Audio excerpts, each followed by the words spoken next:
This is what I always dreamed about. I'm over being scared, let them talk and let them stare. Go tell them that my time is now. Whoa, that's close. This is Clueless but Trying, where we are recovering, rebelling and raising merry hell. Thank you very much for coming back to my channel and seeing what I'm doing. Last week I wanted to do a video every day to get myself up and ready and just more confident in doing this, but the dentist had other plans for me, so it all went out the window. I managed to do a couple of videos which I'm still really proud of, so that's really good. I'm glad I did it. But so yes, let's get back in to posting every day, and today I'm simply going to say that I hope you have a fabulous week. I know that it's not easy with when our kids are struggling to get to school to have a fabulous week, so sometimes we just have a week we survive. That's the brunt of the issue, isn't it? Just like, let's just get through it. I'm definitely egged on this week by the fact that it's brighter when I get up in the morning. That makes me feel much better. And obviously I come from a place now of where I'm home educating my kids, so our life looks a heck of a lot different than it did when we were doing school. You know, classic school runs are no longer a thing. The whole day is just much more freeing. And I'm currently the only one up in the house, and it's just gone 9 o'clock. We had a lovely busy weekend. I took my youngest out to a vintage clothes sale, which was really cool because a lot of the vintage stuff was from the 90s, so I guess that makes me extra vintage. Does that make me cool? Maybe, I don't know. But yeah, so she picked up some really cool clothes. I've picked up a couple of really cute plaid skirts because I've decided that I need like a Vivienne Westwood inspired skirt for the summer.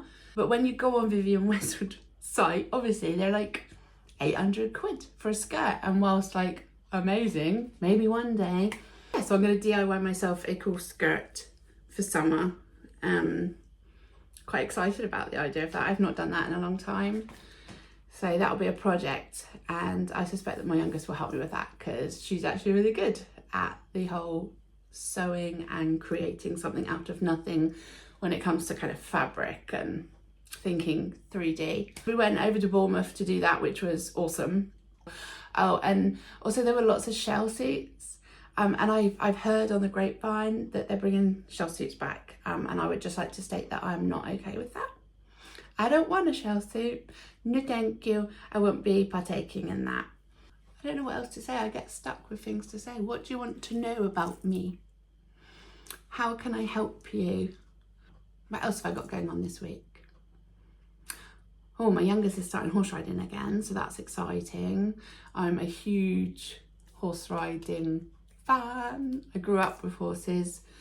I'll see if I can input a couple of pictures or something here so you can see me, but I grew up with horses and they were absolutely my saviour throughout my OCD and my mental health problems when I was younger. I'm so thankful to my mummy for helping me do that. I never had my own horse, that was far too expensive, but my mum went and did everything she could to get me lessons and then to get me helping out with other people with their horses.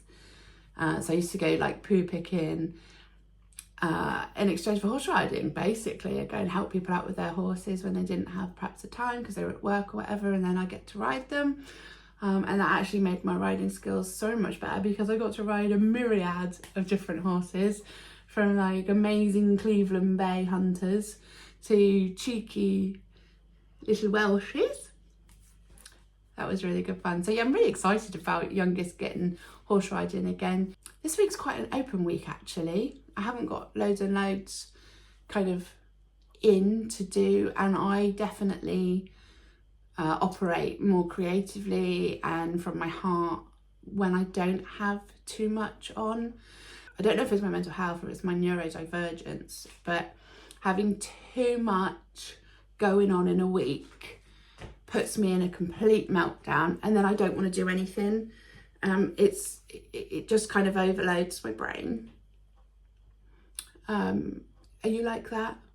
I kind of have felt for years that that's something very wrong with me, Why can't I have like my schedule and like, you know, 9 o'clock, 10 o'clock, 11 o'clock, blah, blah, blah. But even for me, if I've got something happening definite each day, that terrifies my brain and puts it into shutdown. I'd be interested to know if you're the same.